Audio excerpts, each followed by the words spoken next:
আসসালামু আলাইকুম প্রিয় ভিউয়ার্স, আমার প্রিয় ভাইয়েরা।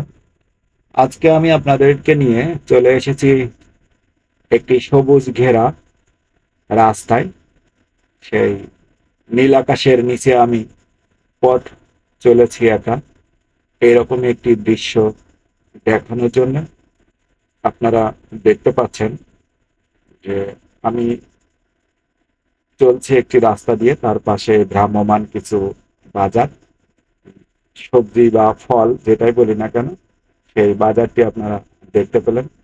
যদিও আমার সময় হয়ে ওঠেনি এই জায়গাটিতে দাঁড়ানোর এবং আপনাদেরকে দেখানোর, আহ, দুঃখ প্রকাশ করছি তার জন্য।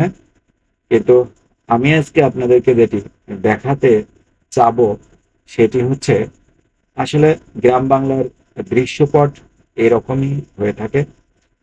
তার মধ্যে আমি মনে করি আমার কুষ্টিয়া জেলার অন্যতম একটি সড়ক এটি, যার এক পাশ দিয়ে বয়ে গেছে আহ, বহমান একটি খাল বা সেচ খাল, যেটি আমরা দিকে সেচ খাল বলে চিনে থাকি। এই সেচ খাল দিয়ে আমার কুষ্টিয়া জেলার কুমারখালী থানার বিভিন্ন অঞ্চলে পানি সরবরাহ করা হয়ে থাকে কৃষিকাজের জন্য। এই পানি অত্যন্ত গুরুত্বপূর্ণ ভূমিকা পালন করে আমার এই কুমারখালী থানার জন্য। এই পানি মূলত আসে পদ্মা নদীর থেকে। পদ্মা নদীর থেকে এই জিকেএসএস প্রকল্প, বাংলাদেশ পানি উন্নয়ন বোর্ড, তাদের নিজস্ব পাম্প প্রক্রিয়ার মাধ্যমে এই পানিটি সরবরাহ করে থাকে। এক পাশে তেমনটি পানি সরবরাহের জন্য খাল, অপর পাশে বিস্তীর্ণ মাঠ, মাঝখান দিয়ে বয়ে চলা এই রাস্তা।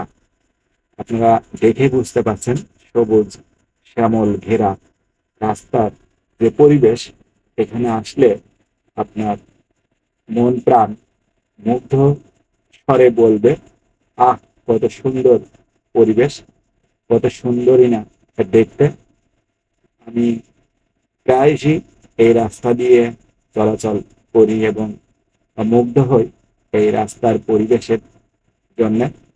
তাই আজকে আমি চিন্তা করলাম যে আমি আপনাদের সাথে শেয়ার করব এই রাস্তার দৃশ্যপট। যত রৌদ্র খরায় গরমই থাক না কেন, এই রাস্তা দিয়ে চললে আপনার প্রাণ জুড়িয়ে যাবে। তার কারণ রাস্তার দুই পাশেই রয়েছে অনেক সবুজ গাছপালা। ধন্যবাদ আপনাদের সবাইকে। কেমন লাগলো আমার এই ভিডিওটি অবশ্যই আপনারা জানাতে ভুল করবেন না। আল্লাহ হাফেজ।